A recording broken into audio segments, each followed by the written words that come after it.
एक बहन और भाई आपस में संबंध बना रहे थे और जो बहन होती है उसका जो पति होता है वह उन दोनों को संबंध बनाते हुए नग्न अवस्था में देख लेता है। वह आपत्ति करता है एक ऐसा मौत का तांडव जिसको आप लोग भी सुनेंगे तो आप लोगों के भी रूह कांप जाएगी कि आखिर वो ऐसा कैसे कर सकता है, एक व्यक्ति के साथ ऐसा कैसे कर सकता है। यकीनन जब इस घटना को आप लोग भी सुनेंगे तो आप लोगों के भी होश उड़ जाएंगे। आखिरकार इस घटना में क्या होता है, वो कौन सा मौत का तांडव होता है, इसको पूरा जानने के लिए आप हमारे वीडियो के अंत तक बने रहिएगा। हम आपको बताते हैं कि आखिर इस घटना में क्या होता है। तो नमस्कार दोस्तों, स्वागत है आप सभी का मेरे यूट्यूब चैनल असलियत तक में। तो ये सच्ची घटना है। उत्तर प्रदेश का एक ज़िला पड़ता है जिसका नाम है गोरखपुर। गोरखपुर ज़िले में एक थाना पड़ता है जिसका थाने का नाम है सहजनवा थाना। उस सहजनवा थाना के अंतर्गत एक बांदा आता है जिसका नाम है मॉडल रेगुलेटर बांदा। उस बांधे के आसपास कुछ चरवाहे अपने पशुओं को चरा रहे थे।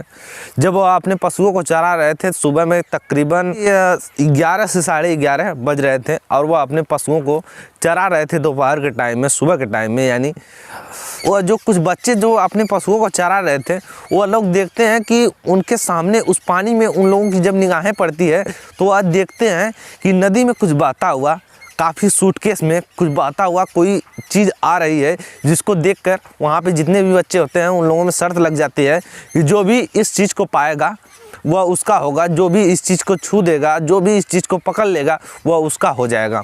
फिर उसी में से एक लड़का काफ़ी कोशिश करता है। कोशिश करने के बाद उस बैग को पा जाता है, उस सूटकेस को पा जाता है। सूटकेस को पाने के बाद वह काफ़ी ज़्यादा खुश हो जाता है कि आज मैं इसमें बहुत बड़ा कुछ ना कुछ चीज़ होगी जिससे आज मैं माला माल हो जाऊंगा, मैं जिससे बहुत ज़्यादा धनी हो जाऊंगा।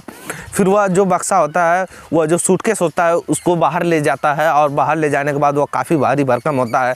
फिर वह उसको खोलता है तो उसमें देखता है कि 2 बोरे में एक कोई भारी भरकम चीज़ है। तो उस बोरे को तकरीबन वहाँ पे काफ़ी ज़्यादा जुट चुकी थी, काफ़ी लोगों के सामने वह बोरे को खोलता है तो उसमें से लाश निकलती है और वहाँ पे शोर शराबा होने लगता है। धीरे धीरे वहाँ पे जब शोर शराबा देखते हैं तो वहाँ पे इलाके के जितने भी लोग होते हैं, जितने भी काफ़ी लोग होते हैं, सभी लोग इकट्ठा हो जाते हैं। इकट्ठा होने के बाद उनमें से कोई व्यक्ति वहाँ के थाने में फ़ोन कर देता है, वहाँ के कंट्रोल रूम यानी कि वहाँ के वह पुलिस को फ़ोन कर देता है और वह फ़ोन जाता है सहजनवा थाने में। और थाने से कुछ थानेदार और सिपाही वहाँ पे उस मौके पे पहुँचते हैं और लाश की जांच करने लगते हैं।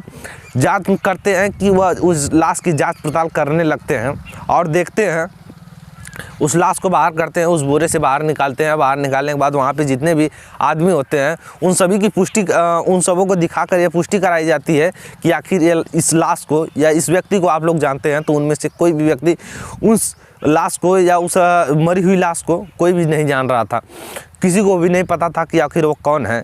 यह दोस्तों सच्ची घटना है 14 दिसंबर 2022 की, उस दिन की यह घटना है। उसी दिन उस दिन की यह घटना है जब वह बच्चे नदी में कूदे थे उस लाश को, उस सूटकेस को पाने के लिए। तो उस सूटकेस को जब वह लोग निकाल रहे थे तो उन्हीं में से एक बच्चे को एक कागज़ का टुकड़ा मिला था जिस पे एक नाम लिखा हुआ था। वह नाम लिखा था मुन्ना कुमार, खोराबार, लालपुर, टिकरी, छावनी टोला।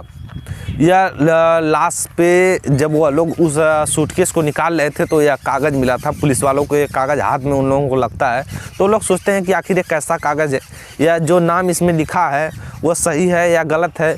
जो भी है इसकी पुष्टि तो अब छावनी टोला ही जाकर होगी, उस गांव पे ही जाकर होगी। तो उस गांव में जाते हैं और उस गांव में जाने के बाद पूछते हैं कि आखिर वहाँ पे जाके पूछते हैं कि मुन्ना कुमार जो इस गांव का निवासी है क्या इस उम्र का, और क्या यह उसकी लाश है। तो जब वहाँ के गांव वाले देखते हैं तो वह कहते हैं कि हाँ, यह तो मुन्ना की ही लाश है, लेकिन यह कैसे हुआ। तो पुलिस वाले कहते हैं इसी चीज़ की हम लोग जांच कर रहे हैं, आखिर ये कैसे हुआ।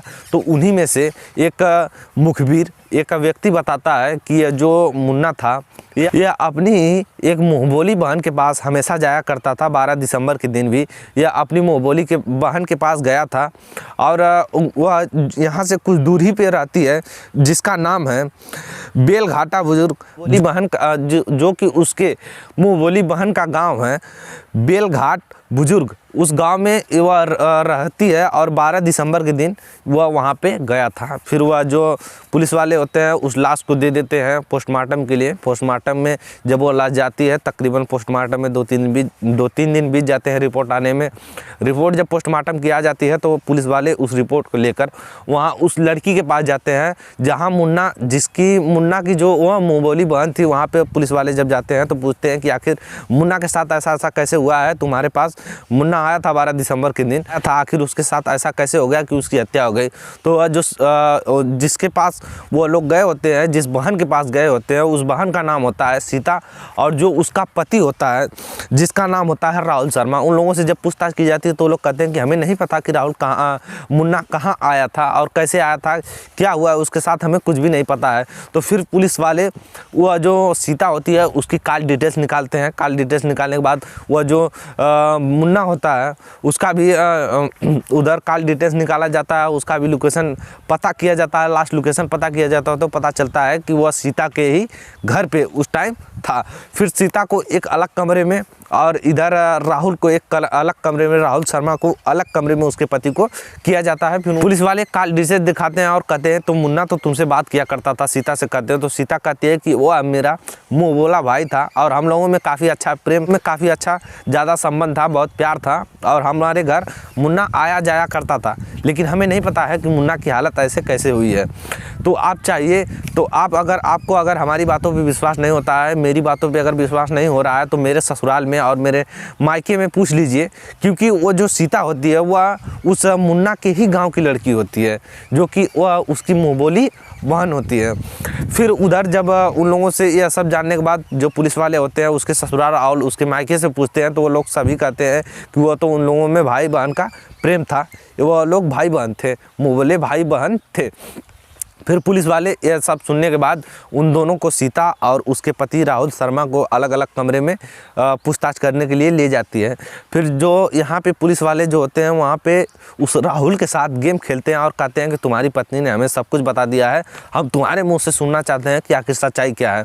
तो वह बताने लगता है कि जो मेरी पत्नी थी और जो मेरा साला था, जिसको मैं साला समझ रहा था, आज के कुछ महीने पहले मेरे घर पर आया था, जो कि मेरे घर पर तकरीबन वही दीपावली का माहौल था और मैं कुछ कारपेंटर का काम करता हूं, इसकी वजह से मैं ज़्यादातर मैं बाहर ही रहता हूं, तो मैं उस दिन भी काम करने के लिए बाहर गया था और यह मेरे घर पे आया हुआ था।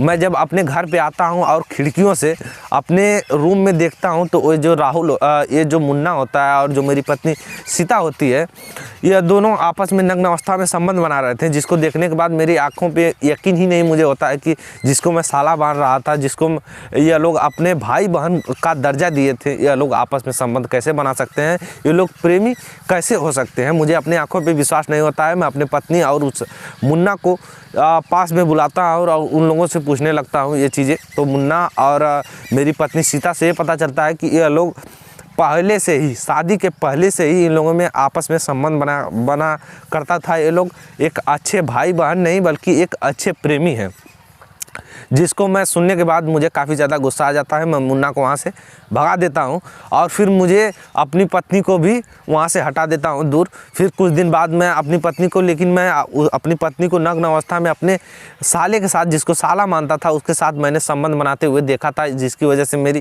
काफ़ी ज़्यादा मेरे दिमाग में वही चीज़ चल रहा था, जिसकी वजह से मैं काफ़ी ज़्यादा टेंशन में रहा करता था। फिर मैंने अपने पत्नी से कहा कि आखिर तुम्हें दोनों में से एक लोग को चुनना है, या तो मुन्ना को चुनना है या तो मुझे चुनना है, या तो तुम अपने जिस मुँह बोले भाई को चुन सकती हो या तो मुझे चुन सकती हो। तो वह काफ़ी सोच समझ के सीता कहती है कि मुझे अपने पति तुम्हें चुनना है, राहुल को चुनना है। तो वह कहने के बाद वह जो राहुल होता है वह कहता है कि मैं तुम्हारे इस बात पे कैसे भरोसा कर लूँ। सीता होती है वह 12 दिसंबर 2022 का दिन मुकम्मल करती है कि इस दिन हम ऐसी ऐसी प्लानिंग करेंगे और उस दिन हम बुलाएंगे मुन्ना को और उसको मार देंगे, अपने रास्ते से ही उसको हटा देंगे। प्लानिंग के मुताबिक 12 दिसंबर का दिन आता है और मुन्ना को सीता फ़ोन करती है, कहती है घर पे कोई नहीं है, मैं काफ़ी ज़्यादा अच्छे पकवान बनाए हूँ, तुम आ जाओ, मेरे सास ससुर भी घर पे नहीं है। यह सब बहाना करके वह उसे बुलाती है। हालांकि वह बहाना सत्य भी होता है, उसके घर पे कोई ज़्यादा परिवार वाले नहीं होते हैं। फिर वह उसका जो पति राहुल होता है और वह सीता और उधर मुन्ना, तीनों को बुलाया जाता है। तीनों को बुलाने के बाद खाना पीना 8-9 बजे के तकरीबन शाम को खाना पीना वो लोग खाते हैं। खाने के बाद वो जो राहुल होता है वह और जो सीता होती है वो मुन्ना को काफ़ी ज़्यादा मात्रा में शराब पिलाते हैं, जिसकी वजह से मुन्ना होश में नहीं रहता है, वो काफ़ी नशे में हो जाता है। फिर नशे में होने के बाद उसको पीछे से काफ़ी भारी भरकम चीज़ से उस पर वार किया जाता है, जिसके बाद वह एक ही वार में काफ़ी ज़्यादा घायल हो जाता है। 2-3 बार उसको वार किया जाता है और उसकी वहीं पे तड़प के मौत हो जाती है। इतना वार ज़्यादा गहरे तरीके से हुआ था, इतना भारी तरीके से हुआ था कि जिसको वजह से मुन्ना चीख भी नहीं पाया था और उसकी मृत्यु वहीं पे हो जाती है। फिर जो सीता होती है और जो राहुल होते हैं वो उसी कमरे में सोते हैं, उस लाश के सामने ही। सोने के बाद जब सुबह होती है फिर राहुल अपनी बाइक लेकर जंगलों की तरफ जाता है। उसने कहीं सुना था कि जब आदमी का या किसी का आप अगर मर्डर किए हैं, चाहे कुछ भी किए हैं, अगर उसकी लाश नहीं मिलेगी तो जब लाश ही नहीं मिलेगी तो आप साबित ही नहीं कोई कर पाएगा कि आखिर खूनी कौन है या आप खूनी हैं, और आपको कोई भी सज़ा नहीं होगी। इसी सभी चीज़ों को वह देखते हुए, इसी सभी चीज़ों को मद्देनज़र रखते हुए वह जंगलों में जाता है और उस लाश को ठिकाने लगाने की कोशिश करने लगता है। फिर वह कोशिश करने के बाद वह एक चीज़ सोचता है कि क्यों ना हम इस लाश को एक बहते हुए पानी, यानी कि जो जो बांधा था उसमें फेंक दें, तो क्या उस नदी में उस लाश को फेंक दें। काफ़ी ज़्यादा अच्छा खासा उस नदी का बहाव है, जिसकी वजह से वह काफ़ी ज़्यादा दूर चली जाएगी, जिसकी वजह से हम लोगों को कोई ख़तरा भी नहीं होगा, सारी दिक्कतें हमारी ख़त्म हो जाएंगी। फिर वह घर पे आता है, उस लाश को बोरिये में पैक करता है। बोरिये में पैक करने के बाद उसे एक सूटकेस में करता है। सूटकेस में करने के बाद वह काफ़ी लाश भारी थी, जिसकी वजह से अपने पत्नी को बाइक पे बैठाता है, बीच में उस लाश को, उस सूटकेस को रखता है और वह जाता है और उस नदी में उस मुन्ना को फेंक देता है। और फेंकने के बाद वह लोग उसके सामान को भी उसी नदी में फेंक देते हैं, जो कि सामान भी साथ ही में बहते बहते जा रहा था, जो कि वह बच्चा उस कागज़ को पा जाता है। फिर ऐसा सुनने के बाद पुलिस वाले काफ़ी ज़्यादा आश्चर्यचकित में हो जाते हैं। फिर उन दोनों पे मुकदमा दर्ज कर लिया जाता है काफ़ी गंभीर धाराओं में। फिर वहाँ के जो पुलिस अधीक्षक थे या वहाँ के जो इस केस की जांच पड़ताल कर रहे थे, वह उन्होंने बताया कि अभी इन लोगों पे काफ़ी गंभीर धाराओं में मुकदमा दर्ज कर लिया गया है। कोर्ट से जल्द ही इन लोगों को बड़ी से बड़ी सज़ा दिलाई जाएगी। लेकिन जब इस घटना के बारे में पूरे न्यूज़पेपर और अखबारों में छापा जाता है, तो जब यह घटना घर वालों और मायको वालों को पता चलती है तो काफ़ी ज़्यादा उन लोग हैरान रह जाते हैं कि एक जो मुँहबोला भाई था उसने अपनी मुँहबोली बहन के साथ कुछ ऐसा किया। बाकी इस घटना को सुनाने का हमारा उद्देश्य किसी को परेशान करना नहीं है, किसी की प्राइवेसी को लीक करना नहीं है, बल्कि इस घटना को सुनाने का हमारा सिर्फ यही उद्देश्य है कि आप लोगों को सच्चाई से उजागर करना। बाकी ये वीडियो आप लोगों को थोड़ा भी पसंद आए तो लाइक कमेंट शेयर और चैनल सब्सक्राइब करना बिल्कुल मत भूलिएगा। हम मिलते हैं इसी तरह किसी नेक्स्ट वीडियो में, तब तक के लिए tata, take care, bye bye.